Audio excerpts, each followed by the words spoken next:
Could you just introduce yourself and tell us what you do in the band? Yeah, my name is Garrett Rapp. I do vocals for the Cullen Raw.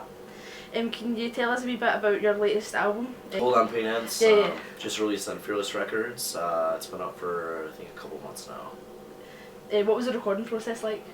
Went to LA and we recorded with a producer named Mike Green. We were there for about 2 months. Yeah. And how has the fans' response been to that album so far? It's been great. It's been great. It's been I've heard a lot of pretty cool connections kids have had with a lot of the lyrics. So. During the process of recording, what was one of your favourite songs? I really like Developing Negative. I think that's my favorite song on the new record. Yeah, it's pretty cool, like having Craig featured in the song, and we had another song where we featured Dave Stevens from My Candace Romans. Those are 2 really good friends of mine, as well as artists I respect a lot. So, yeah, it's cool to have them involved on the record. Of the songs that you've played off the record so far, what's been the kind of best fan response you've got live? They've all been pretty, especially over here. It's really surprising, actually. We're playing Suicide Stigma and Pray For Me on this tour, and yeah, the response has been as big for those songs as it has been for the other songs, so it's pretty exciting. If the world is a stage, where would the audience sit? Hopefully the audience would be on stage with us, jumping off the stage onto the audience. What would be your perfect pizza? Man, I'm pretty bare bones, just cheese for me. Yeah. If you're in the witness protection program, what would be your alias? Man. I have no idea. I'd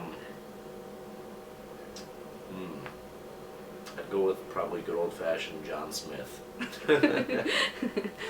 What happens if you get scared half to death twice? I guess you live once. Live once. Yeah. That's a pretty good answer. Why are there flotation devices under the seats of planes instead of parachutes? I always wondered that. Maybe if the plane plummeted at such a speed, you wouldn't have time to use a parachute. So, I guess your odds would be better of hitting water, landing in water, where you could use your flotation device. That's a fair point. If FedEx and UPS were to merge, would it become Fed Up? Probably it should. It's 0 degrees outside, and it's to be twice as cold tomorrow. What temperature is it going to be? Probably still nicer than it is in the States. What do you guys have coming up in the next few months and leading into the new year? We're doing, we go right back to the States after this tour, 2 days later, and start the Get Real tour with The Word Alive. And then we'll have Christmas off, and then we do Soundwave Festival in Australia next year, and then some more touring plans we're about to announce. So, yeah, it's go, go, go, non-stop, yeah. And do you get any words that you'd like to say to your fans? Thank you so much for having us back in the UK. We love it over here. I love coming back. And if you haven't yet, check out the new record, Hold On Pain Ends. And hope to see you at a show soon. Thanks a lot. Cool.